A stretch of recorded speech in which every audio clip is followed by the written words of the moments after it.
12ଟି ଜିଲ୍ଲାର 107ଟି ବ୍ଲକରେ ମରୁଡ଼ି ସ୍ଥିତି। ମରୁଡ଼ି ଯୋଗୁଁ 33% ଜମିରେ ଧାନ ଚାଷ ନଷ୍ଟ ହୋଇଛି। ଆଇ ଏଷ୍ଟିମେସନ୍ ବା ପ୍ରାଥମିକ ସ୍ତରରେ ରାଜସ୍ୱ ବିଭାଗର ଆକଳନରୁ ଏହି ତଥ୍ୟ ଆସିଛି। ଏପଟେ ଫସଲ ହାନିକୁ ନେଇ ବଢ଼ୁଛି ଚାଷୀ ଆତ୍ମହତ୍ୟା ଘଟଣା। ବଲାଙ୍ଗୀରରେ ଆଉ ଜଣେ ଚାଷୀ ଆତ୍ମହତ୍ୟା କରିଥିବା ଅଭିଯୋଗ ହୋଇଛି। ରାଜ୍ୟରେ ମରୁଡ଼ି ସ୍ଥିତି ନେଇ ଏ ହେଉଛି ରାଜସ୍ୱ ବିଭାଗର ରିପୋର୍ଟ। 12ଟି ଜିଲ୍ଲାର 107ଟି ବ୍ଲକ ମରୁଡ଼ିରେ ପ୍ରଭାବିତ ହୋଇଛି। ଏ ହେଉଛି 12ଟି ଜିଲ୍ଲାର ତାଲିକା। ଖୋର୍ଦ୍ଧା ଜିଲ୍ଲାରେ ସବୁଠୁ ଅଧିକ 66,540 ହେକ୍ଟର ଜମିରେ ଫସଲ ନଷ୍ଟ ହୋଇଥିବା ପ୍ରାଥମିକ ଆକଳନରୁ ଜଣାପଡ଼ିଛି। କଳାହାଣ୍ଡିରେ 37,388 ହେକ୍ଟର, ନବରଙ୍ଗପୁରରେ 34,388 ହେକ୍ଟର, ନୟାଗଡ଼ରେ 21,494 ହେକ୍ଟର ଜମିରେ ଫସଲ ନଷ୍ଟ ହୋଇଛି। କମ୍ ବର୍ଷା ଯୋଗୁଁ ଚାଷ ହୋଇଥିବା ଜମିର 33% ଅର୍ଥାତ୍ 2,57,930 ହେକ୍ଟର ଜମିରେ ଫସଲ ନଷ୍ଟ ହୋଇଛି। 107ଟା ବ୍ଲକରେ ମରୁଡ଼ି ଜନିତ ପରିସ୍ଥିତି ଦେଖାଦେଇଛି। ଆଖି ଦେଖାଗଲା ଭଳିଆ ଯେଉଁ ଏଷ୍ଟିମେସନ୍ ଅଛି ସେ ଏଷ୍ଟିମେସନ୍ରେ ବର୍ତ୍ତମାନ ଏଇଭଳି ପରିସ୍ଥିତି ଅଛି।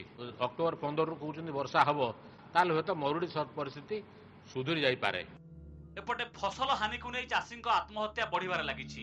ବଲାଙ୍ଗୀର ବଙ୍ଗମୁଣ୍ଡାର ପିତନାଗ କୀଟନାଶକ ପିଇ ଆତ୍ମହତ୍ୟା କରିଥିବା ଅଭିଯୋଗ ହୋଇଛି। ଗତକାଲି ମଧ୍ୟ ପଶ୍ଚିମ ଓଡ଼ିଶାର 2 ଚାଷୀ ଆତ୍ମହତ୍ୟା କରିଥିବା ଅଭିଯୋଗ ହୋଇଥିଲା। ଗତ 6 ଦିନ ଭିତରେ 6 ଜଣ ଚାଷୀ ଜୀବନ ହାରିଛନ୍ତି। महाजनी उधर बेसी होता आज्ञा 1.5 लाख भितर सार होता 1.5 लाख भितर आज्ञा आम 6 एकड़ खंडे जमीर कपा और धान चाष।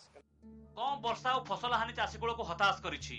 ऋण केमिति सुझिबे चाषी को एबे सेही चिंता घारिछि। बरगढ़ तपोधन साहू 6 एकड़ जमीर धान चाष करछंती। एथिपाई से स्थानीय सोसाइटी और हाथ उद्धार करछंती प्राय लाख टंका। तेबे चाष उजुड़ी जिबा परे तांको चिंता बढ़ी जाइछि।